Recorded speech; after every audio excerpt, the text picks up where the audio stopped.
परिस्थिती यायची किती लोकांचं झालंय तुमचं रे?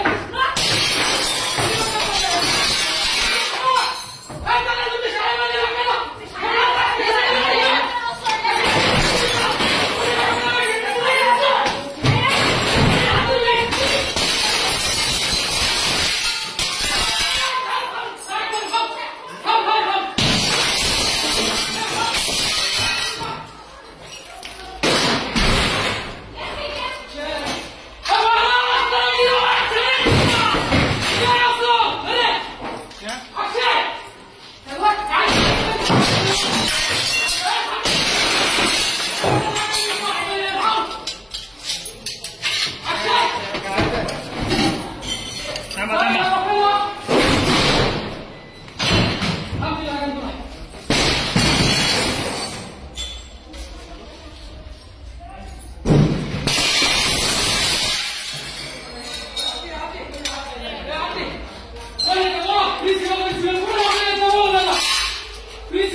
बोला त्यांना या पालक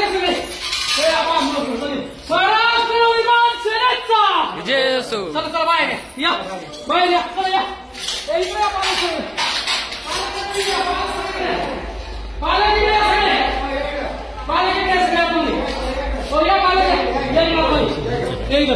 या पालक पुढे चालू कर. नमस्कार जय महाराष्ट्र. मी प्रकाश चंदरे, महाराष्ट्र विभागाध्यक्ष.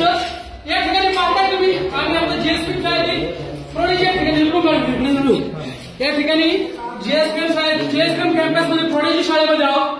उद्या 10वीची परीक्षा आहे आणि हे पालक हॉल तिकीट सकाळपासून इथं भीक मागताय. यांच्याकडे उपाशी जेवलेले नाही. शाळा ह्यांच्याकडे कुणाची 4थीची भीक मागताय, कुणाची 8वीची मागताय, कुणाची 2017ची मागताय, कुणाची 2018ची मागताय. हा काय प्रकार चाललाय मंत्र्यांच्या शाळेमध्ये? ही वैभवी भगिनी 10,000 रुपये काल भरले, त्याला सांगितलं तुला हॉल तिकीट देतो. त्यांना काल दिवसभरी उभा केलं, परंतु त्याला हॉल तिकीट मिळाले. त्या ताईंचं कधी 2017चे पैसे सांगतायत, हे शिल्लक राहिले, ते शिल्लक राहिले, अजून शिल्लक राहिले.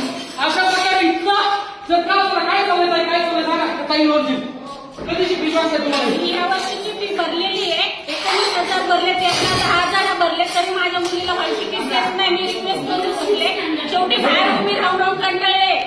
अजूनही माझ्या मुलीला हॉल तिकीट भेटलेले नाही. Hall ticket मागताय? मी आत्ताच या वर्षीचं हॉल तिकीट नाही, हॉल तिकीट किती दिवसापासून देत नाही तुम्हाला?